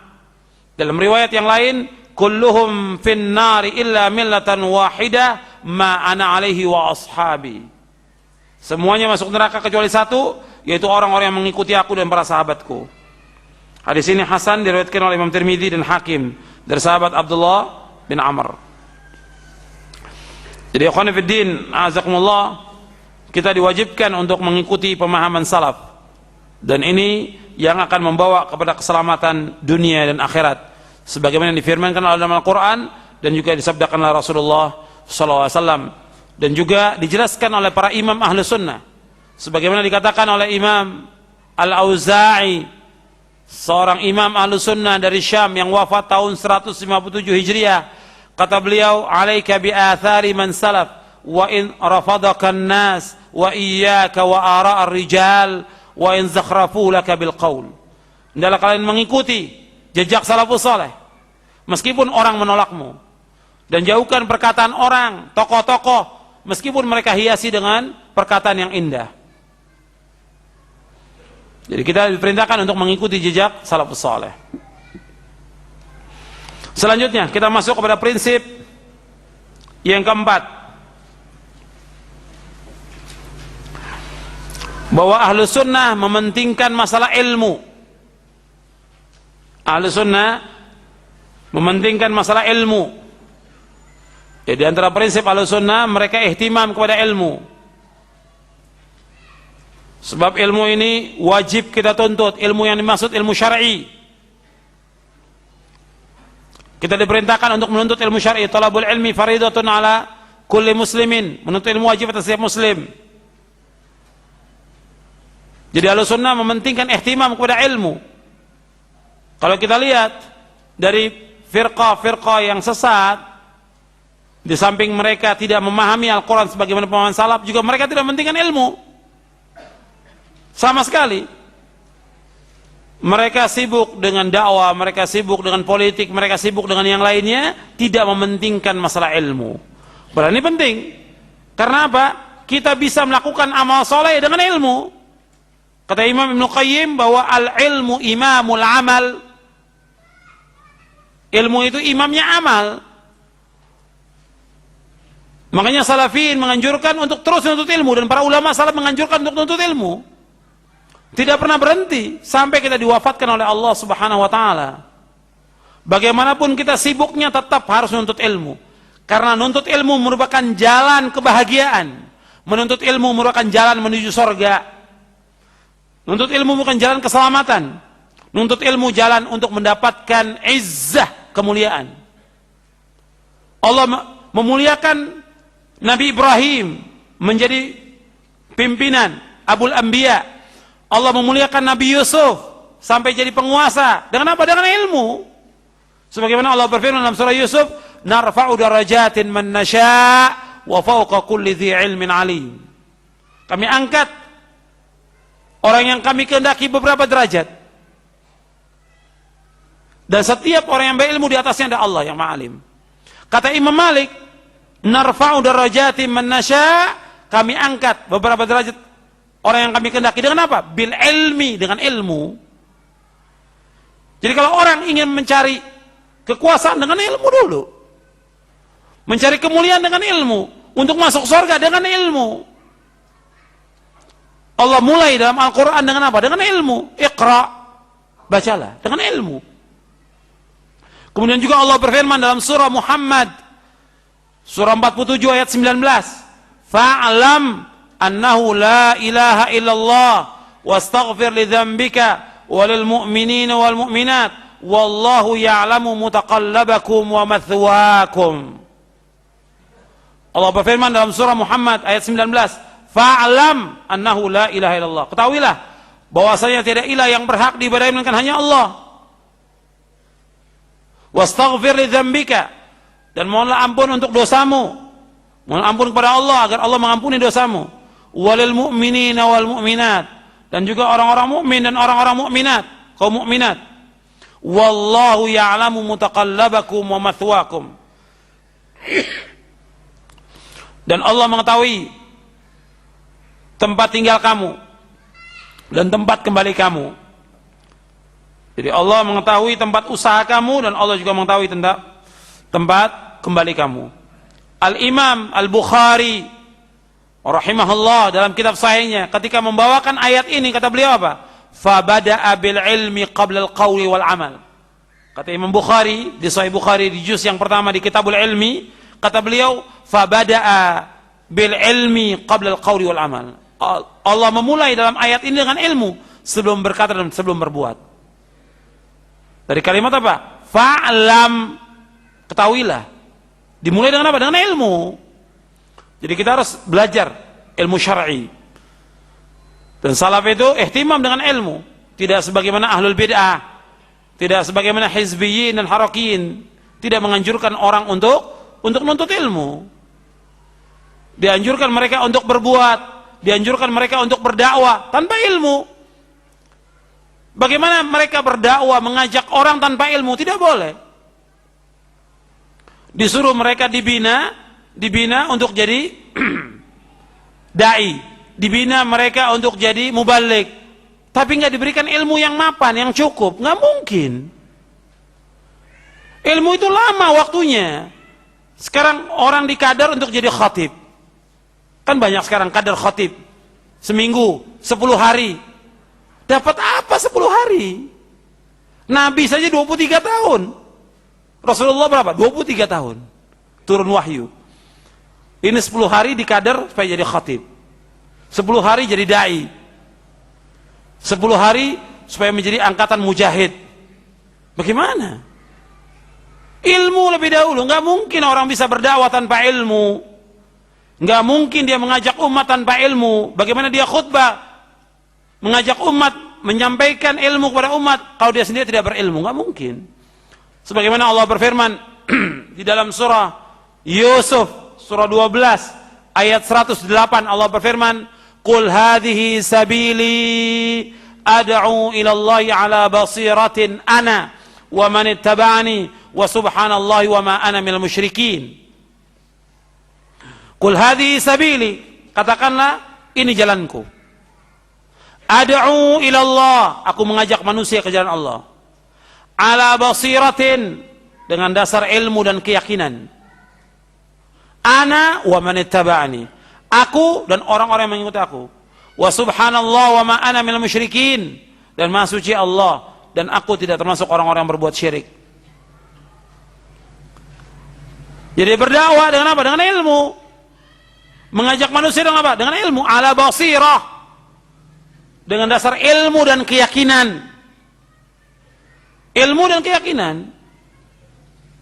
Jadi dakwah itu harus dengan ilmu, dasarnya ilmu. Nggak mungkin bisa orang berdakwah tanpa ilmu. Makanya saya ingatkan juga kepada para dai, para ustadz, para khatib, khutbah, ilmu. Antum belajar untuk ilmu. Dan terutama kepada para dai, para ustadz, minimal antum baca 4 jam sehari, minimal 4 jam. Bagaimana antum dakwah, antum nggak pernah baca? Sampai Sahih Bukhari juga nggak pernah baca, Muslim nggak pernah baca. Bagaimana mau jadi dai? Bahkan tafsir juga nggak pernah Muslim nggak pernah baca. Bagaimana mau jadi dai? Bahkan tafsir juga nggak pernah dibaca. Yang dibaca oleh para dai apa sekarang ini? Majalah, koran. Ya gimana dapat ilmu? Ilmu itu ada pada Al-Quran dan tafsirnya. Ilmu itu ada pada sunnah Nabi yang sahih. Itu dibaca. Dan ilmu itu ada pada pemahaman sahabat. Maka dikatakan oleh Imam Ibnu Qayyim, al-ilmu qala Allahu qala rasuluhu qala sahabah. Ilmu itu perkataan Allah, Rasulnya dan sahabat. Ilmu itu ilmu. Kalau koran, majalah, perkataan orang bukan ilmu. Ilmu kalau Allah, perkataan Allah, firman Allah itu ilmu. Kalau Rasul, perkataan Rasul itu ilmu. Kalau sahabat, perkataan sahabat itu ilmu. Perkataan mereka barokah. Perkataan para sahabat tabi'in barokah. Makanya ini dasarkan kepada ilmu. Makanya manhaj salaf ini mengajak umat ini kepada ilmu, mementingkan ilmu. Dan Allah akan mengangkat derajat orang yang berilmu. Yarfa'illahu alladhina amanu minkum walladhina utul ilma derajat. Allah mengangkat orang-orang yang beriman di antara kalian dan orang yang berilmu berapa derajat? Diangkat oleh Allah SWT. Jadi ihtimam dengan ilmu. Jadi umat ini harus dibina dengan dasar ilmu. Dengan dasar ilmu. Ilmu itu apa? Qala Allah qala Rasul. Makanya kita ajak umat ini kepada apa? Kepada ilmu. Dalil Quran dan Sunnah, bukan kepada diri kita. Maka antum ingat, sebagai seorang dai, sebagai seorang ustaz tidak boleh mengajak orang untuk mengagungkan dirinya, tidak boleh. Ad'u ilallah, qul hadhi sabili ad'u ilallah. Inilah jalanku, aku mengajak manusia ke jalan Allah. Bukan kepada pribadi kita supaya orang mengagumi kita, menyanjung kita, bukan. Atau kepada kelompok, atau kepada partai, atau kepada yang lain, bukan. Ajak umat ini kepada Allah, pada Al-Quran wa Sunnah ala fahmi salaf. Sampaikan kepada mereka dalil. Ajak mereka kepada Quran dan Sunnah. Qala Allah, qala Rasul. Bukan perkataan kita. Bapak sekarang ini banyak dai yang mengajak untuk diagungkan dirinya. Apa perkataannya si dai dipegang? Yang kita pegang perkataan siapa? Allah dan Rasulnya. Dan pemahaman para sahabat radhiyallahu alaihim ajma'in. Nah, dengan ilmu maka Allah berikan keutamaan. Saya ambilkan lagi penjelasan yang lain. Dalil ini banyak. Allah berfirman dalam 3 surah. Dalam surah Taubah, dalam surah Al-Fatah, dalam surah As-Saff. Allah berfirman, "Huwallazi arsala rasulahu bil huda wa dinil haqq liyudhhirahu 'ala ad-dini kullih walau karihal musyrikun." Dan Allah yang telah mengutus Rasulnya dengan membawa apa? Ilmu. Walladzi arsala rasul bil huda, petunjuk. Petunjuk ini maksud kata Ibnu Qayyim dan juga kata Syekh Abdurrahman bin Nasir As-Sa'd dalam tafsirnya, yaitu al-huda al-ilmun nafi'. Wa dinil haq, agama yang hak, yaitu al-amalus saleh. Liyudhhirahu 'ala ad-dini kulli, agar Allah tampakkan agama di atas seluruh agama. Walau karihal musyrikun, meskipun orang musyrik tidak menyukai. Jadi dengan apa? Allah akan memberikan izzah kepada umat Islam dengan ilmu. Ilmu yang dimaksud apa? Ilmu syar'i, Quran wa Sunnah. Baru Allah akan berikan izzah kepada umat Islam ini. Jadi dasarnya ilmu dan amal saleh, ilmu yang bermanfaat dan amal saleh. Selanjutnya, yang kelima, bahwa prinsip Ahlussunnah wal Jamaah mengajak umat kepada tauhid dan menjauhkan syirik.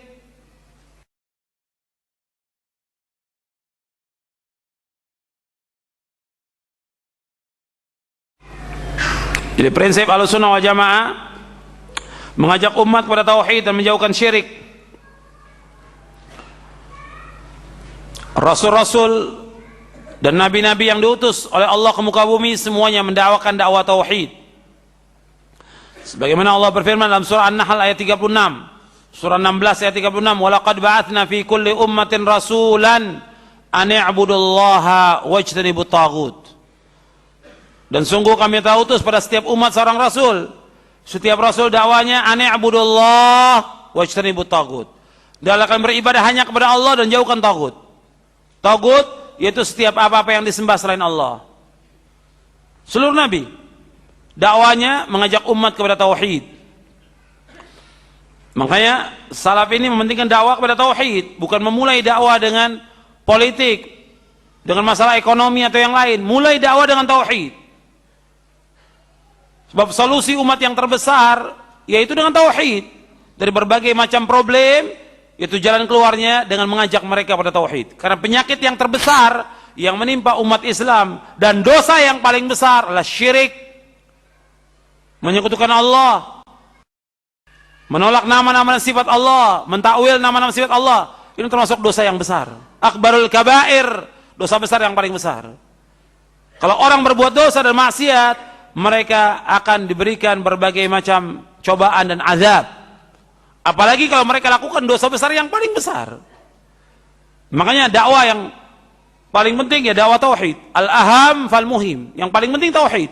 Mengajak umat ini untuk mentauhidkan Allah, menjauhkan segala macam perbuatan syirik. Karena tujuan kita diciptakan oleh Allah untuk mentauhidkan Allah. Wa ma khalaqtul jinna wal insa illa liya'budun. Tidak aku ciptakan jin dan manusia melainkan untuk beribadah kepadaku. Beribadah kepadaku ya betul beribadah kepada Allah, mentauhidkan Allah. Dan ini hak yang paling besar yang wajib dipenuhi. Sebagaimana pertanyaan Rasulullah kepada Mu'adz bin Jabal, "Ma haqqullahi 'alal 'ibad?" Apa hak Allah yang wajib dipenuhi oleh hambanya? Mu'adz tidak bisa menjawab, Allah wa Rasulullah alam, kemudian Nabi menjawab, "Haqqullahi 'alal 'ibad ay ya'buduhu wa la yusyriku bihi syai'a." Hak Allah yang wajib dipenuhi oleh hambanya, hendaknya mereka beribadah hanya kepada Allah dan mereka tidak boleh menyekutukan Allah dengan sesuatu apapun juga. Dan bagaimanapun kondisi umat, tetap tauhid harus didahulukan. Hatta kepada orang-orang yang sudah biasa ngaji, tetap harus dimulai dengan tauhid. Rasulullah sallallahu alaihi wasallam tidak pernah berhenti mendakwakan tauhid. Sampai umat sudah mencapai kesempurnaan tauhid di Madinah. Mencapai kesempurnaan tauhid di Madinah. Menjelang wafat, 5 hari menjelang wafat, Rasul mendakwakan, la'anallahu al-yahuda wan nasara. La'anallahu al-yahuda wan nasara ittakhadhu qubur anbiya'ihim masajid.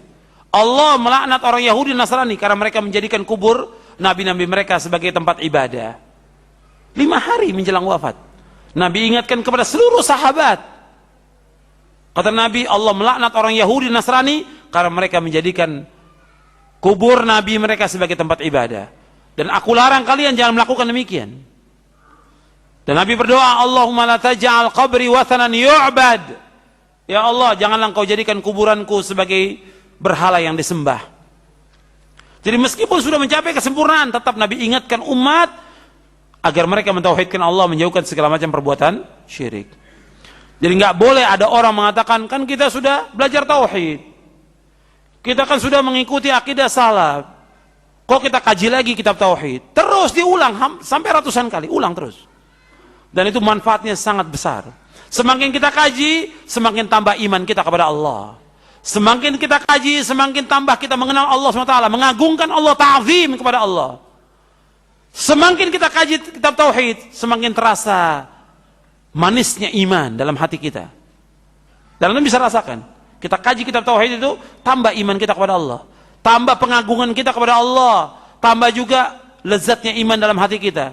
Dan juga dengan kita mengkaji kitab tauhid, kita terus berusaha untuk membersihkan hati kita dari perbuatan syirk. Apakah syirkun akbar maupun syirkun asghar. Makanya ini harus terus dikaji tentang masalah tauhid. Selanjutnya, yang keenam, bahwa prinsip Ahlussunnah mengajak umat ini kepada sunnah dan menjauhkan bid'ah. Prinsip Ahlussunnah mengajak umat ini kepada sunnah dan menjauhkan bid'ah.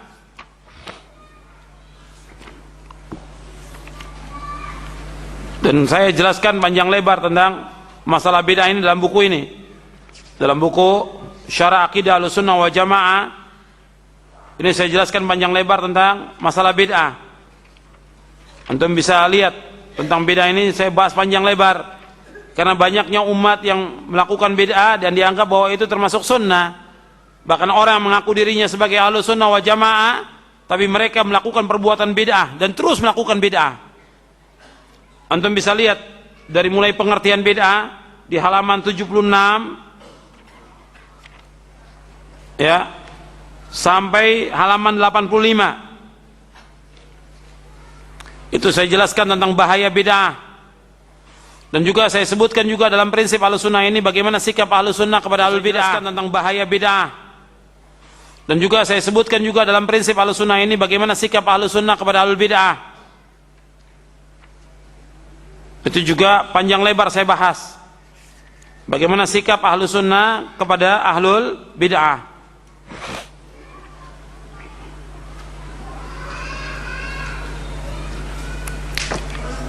Jadi pengertian bid'ah itu yang dijelaskan oleh para ulama, yaitu tariqatun fid dini mukhtara'atun tudahi syar'iyyata yuqsadu bis suluki 'alaiha al mubalaghatu fit ta'abbud lillahi subhanahu. Bid'ah adalah cara baru dalam agama yang dibuat menyerupai syariat dengan maksud tujuan untuk berlebih-lebihan dalam beribadah kepada Allah. Itu di halaman 78. Kemudian juga saya sebutkan bahwa bid'ah ini sangat berbahaya. Benalu yang merusak pohon. Bid'ah ini merusak agama. Jadi banyak orang mengaku, mereka mengatakan bahwa mereka mengikuti Ahlussunnah wal Jamaah. Kenyataan mereka berbuat syirik. Mereka menyembah-nyembah kubur, mengajak orang untuk menyembah kubur. Ini syirik. Meminta kepada wali, kiai, habib, dan yang lainnya. Meminta ke kubur mereka, datang ke kubur mereka. Ini syirkun akbar. Tawasul kepada mereka, ini bid'ah. Tidak boleh. Kemudian mereka juga melakukan perbuatan-perbuatan bid'ah yang banyak sekali. Tapi mereka mengakunya Ahlussunnah wal Jamaah. Kalau mereka Ahlussunnah wal Jamaah, mereka anti kepada bid'ah. Anti syirik. Jauh dari perbuatan syirik. Menolak semua perbuatan syirik. Dan menolak jalan-jalan yang membawa kepada kesyirikan. Menolak segala macam perbuatan bid'ah. Dan bid'ah ini sangat berbahaya. Di zaman Nabi belum ada bid'ah. Sama sekali belum ada bid'ah di zaman Rasulullah SAW. Belum ada bid'ah sama sekali. Putih bersih, kata Nabi, taraktukum ala mithlil bayda lailuha kanahariha la yazighu anha ba'di illa halik. Aku tinggalkan kalian dalam keadaan putih bersih. Islam ini putih bersih. Tidak ada bercak syirik, tidak ada bercak bid'ah, tidak ada, sama sekali putih bersih. Tidak ada khurafat. Bersih. Malamnya seperti siangnya. Dan barang siapa yang menyimpang dari jalan yang lurus ini, yang putih ini, pasti binasa. Jadi Islam ini Rasulullah tinggalkan dalam keadaan bersih.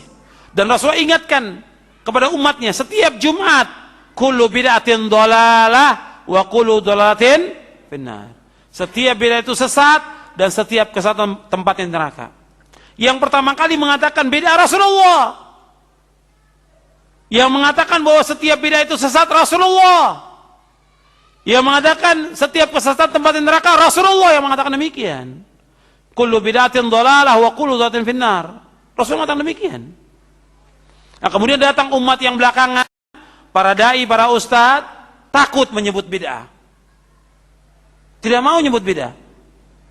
Hatta sepanjang dia ceramah, khutbah, tidak mau nyebut bid'ah. Karena kalau disebut bid'ah, nanti pecah umat ini.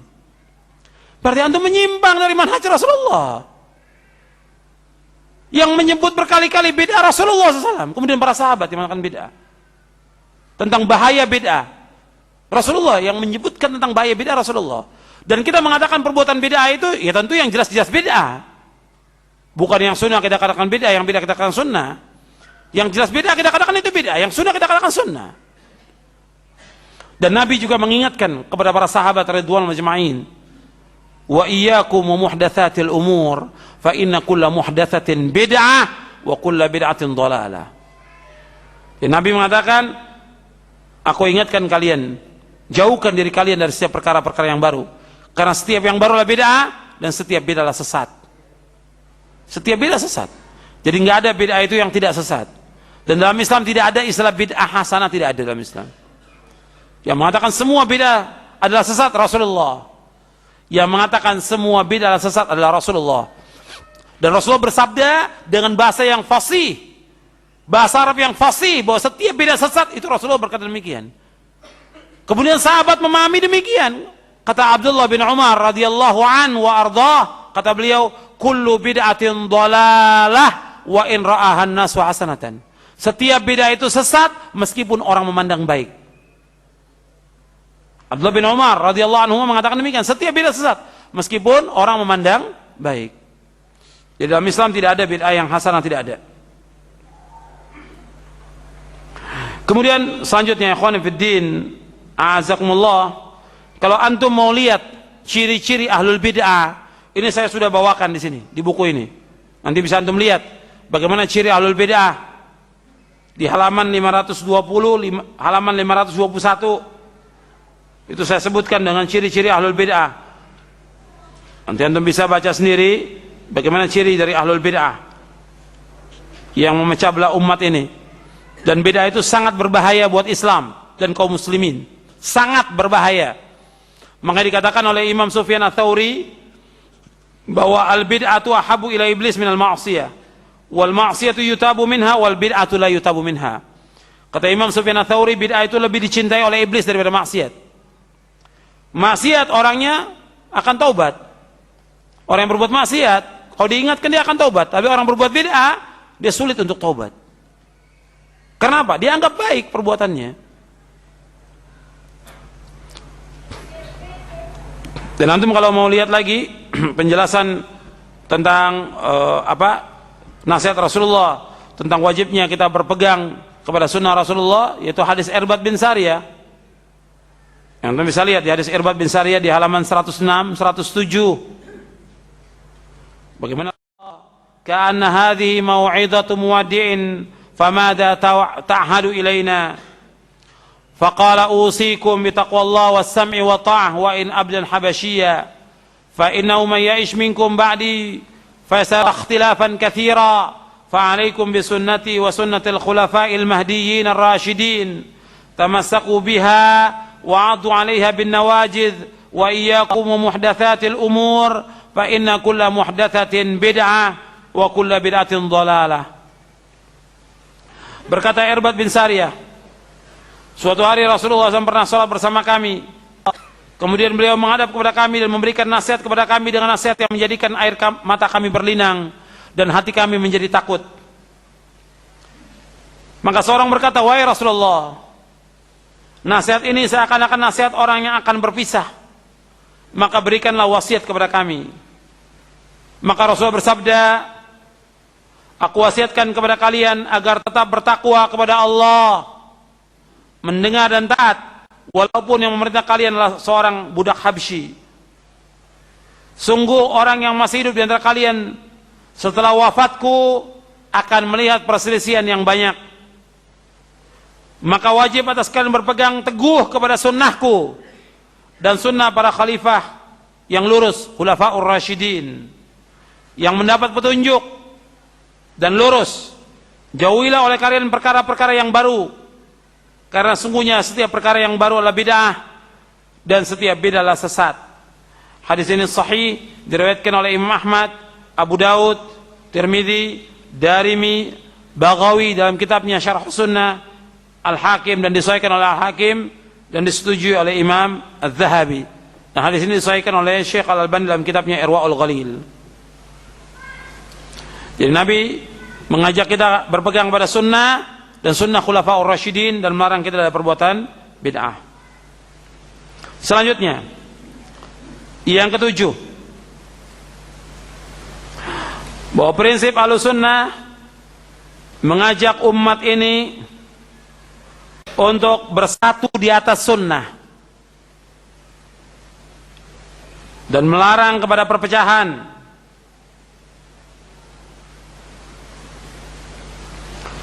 Mengajak umat ini bersatu di atas sunnah dan melarang umat dari perpecahan.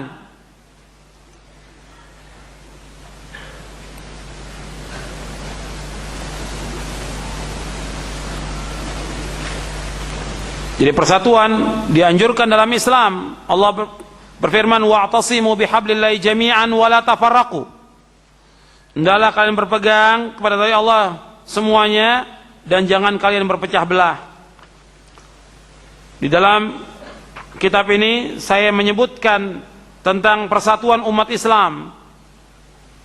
Itu di halaman 604. Di halaman 604. Antum ingat, persatuan yang diajak oleh Ahlussunnah ini persatuan yang dilandasi dengan Al-Quran dan Sunnah menurut pemahaman salafus saleh.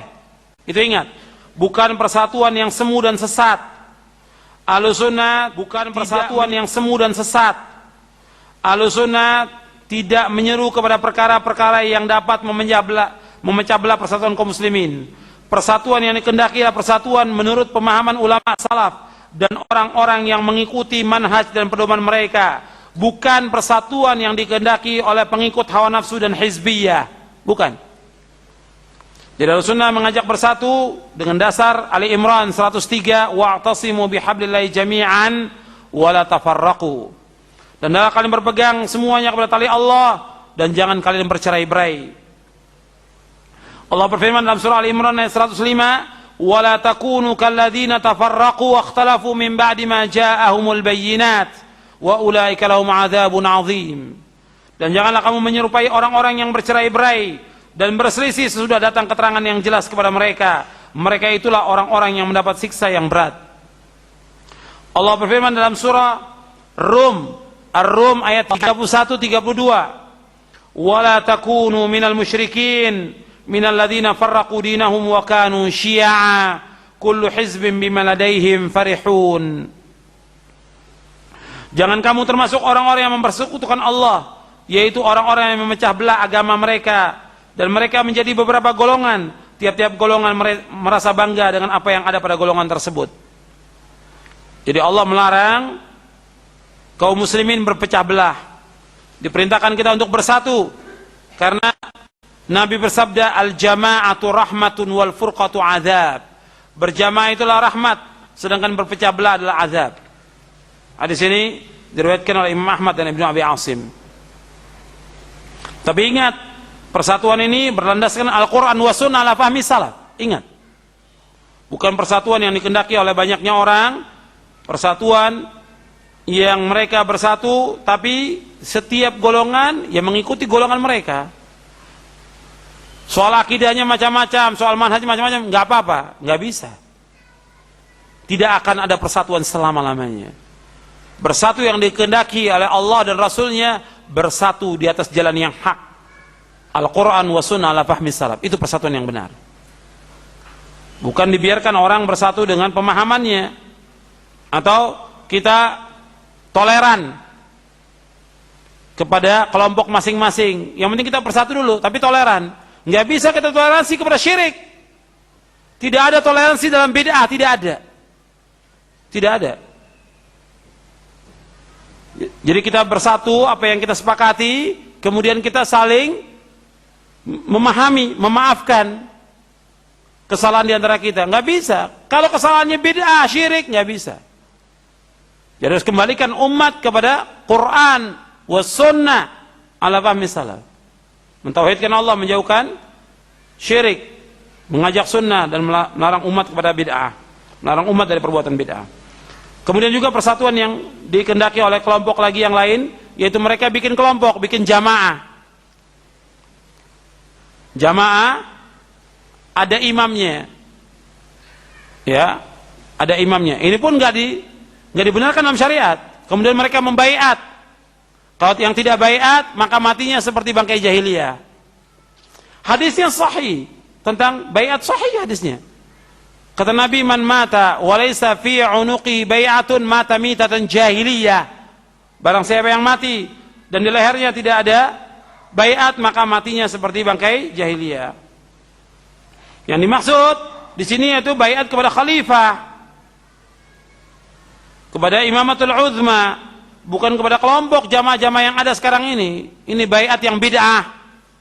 Dan jamaah-jamaah yang ada ini justru jamaah-jamaah ini yang memecah belah umat. Di dalam ajaran Ahlussunnah wal Jamaah, kita membaiat kepada khalifah, kepada imamatul uzma, bukan kepada kelompok. Dan di kita nggak ada orang mengatakan, bagaimana salaf imamnya siapa? Imamnya Rasulullah. Kalau orang tanya, salaf itu imamnya Rasulullah. Jadi mereka ingin bahwa salaf ini ada jamaah seperti yang lainnya. Bikin siapa imamnya? Siapa yang dibaiat? Nggak ada. Dan tidak diajarkan oleh Rasulullah demikian. Baiatnya kepada ulil amri, kepada khalifah baiatnya, bukan kepada kelompok. Nggak ada sepanjang sejarah di baiatnya Imam Ahmad oleh muridnya yang puluhan ribu muridnya, nggak ada. Syekhul Islam di baiat nggak pernah ada. Atau Syekh Albani, Syekh bin Bas di baiat, tidak ada. Baiat itu kepada siapa? Kepada ulil amri, pada khalifah, bukan kepada jamaah-jamaah yang ada sekarang ini. Kemudian yang terakhir, yang kedelapan, bahwa Ahlussunnah wal Jamaah mengajak umat ini kepada akhlak yang mulia. Bahwa salaf ini mengajak kepada akhlak yang mulia. Dan saya bawakan di dalam buku ini tentang akhlak yang mulia dan bagaimana akhlak salaf. Ya, salaf itu adalah orang yang mulia akhlaknya, sebab Nabi SAW diutus oleh Allah SWT untuk memperbaiki akidah, memperbaiki akidah umat, memperbaiki akhlak. Makanya Nabi bersabda, innama bu'ithu liutammima makarimal akhlak. Sesungguhnya aku diutus untuk memperbaiki akhlak yang mulia. Hadis ini sahih diriwayatkan oleh Imam Bukhari dalam kitabnya Al-Adbul Mufrad, kemudian Ahmad, Hakim dan yang lainnya. Dan akhlak mempunyai hubungan yang erat dengan akidah, yang sangat kuat sekali. Karena akhlak yang baik sebagai bukti dari keimanan, dan akhlak yang buruk sebagai bukti atas lemahnya iman. Semakin sempurna akhlak seorang muslim, berarti semakin kuat imannya. Rasulullah bersabda, akmalul mu'minina imanan ahsanum khuluqa wa khiyarukum khiyarukum linisaihim. Antum lihat halaman 597. Kaum mukminin yang paling sempurna imannya adalah yang paling baik akhlaknya di antara mereka. Dan yang paling baik di antara mereka adalah yang paling baik kepada istri-istrinya. Yang paling baik di antara kalian yang paling baik kepada istri-istrinya. Hadis ini sahih diriwayatkan oleh Imam Tirmidzi, Ahmad, Ibnu Hibban. Hadis ini derajatnya hasan sahih kata Tirmidzi. Dan yang paling berat timbangannya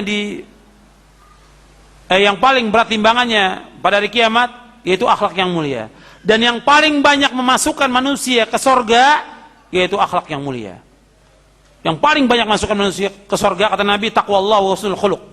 Takwa kepada Allah dan akhlak yang mulia. Makanya kita berusaha untuk memperbaiki akhlak kita. Ya, akhlak kepada orang tua kita, akhlak kepada sanak kerabat kita, akhlak kepada istri, kepada anak, kepada tetangga, dan kepada kaum muslimin. Saya sudah sebutkan itu. Contoh-contoh akhlak salafus saleh di halaman 601 dan seterusnya. Bagaimana akhlak salaf ini? Jadi salafus saleh adalah orang-orang yang berakhlak. Ahlus sunnah wal jamaah adalah orang-orang yang mempunyai akhlak yang mulia. Makanya ini kita usahakan untuk mengikuti akhlak yang mulia.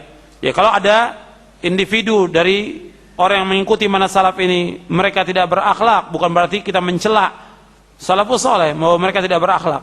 Kekeliruan itu ada, wajar sebagai manusia, tapi kita berusaha untuk mengingatkan agar mereka mempunyai akhlak yang mulia. Sebab Rasulullah sallallahu alaihi wasallam bersabda kepada kita semuanya, ittaqillaha haitsuma kunta wa atbi'is sayyi'atal hasanata tamhuha wa khaliqin nasa bi khuluqin hasan. Kata Rasulullah SAW, hendaklah kamu bertakwa kepada Allah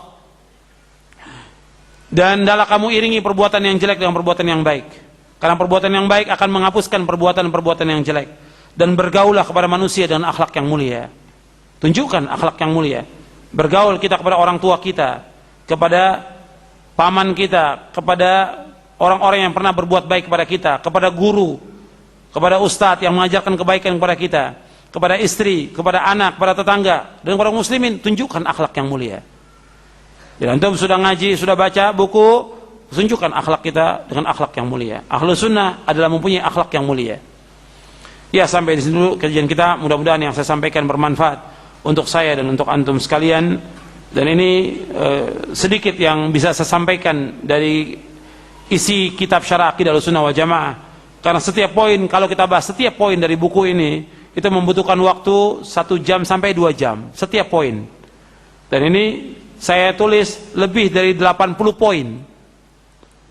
Ya, 80 poin dari akidah Ahlussunnah wal Jamaah, belum dengan muqaddimahnya, belum juga dari kaidah prinsip dalam mengambil dalil dan menggunakan dalil. Itu saja butuh waktu lebih dari 2 jam. Kaidah prinsip 10 poin itu lebih dari 2 jam kita kaji. Ya, itu saja yang bisa saya sampaikan. Mudah-mudahan yang sedikit ini bermanfaat untuk saya dan untuk antum sekalian. Wa sallallahu nabiyana Muhammadin sallallahu alaihi wasallam wa akhiru da'wan alhamdulillahirabbil alamin.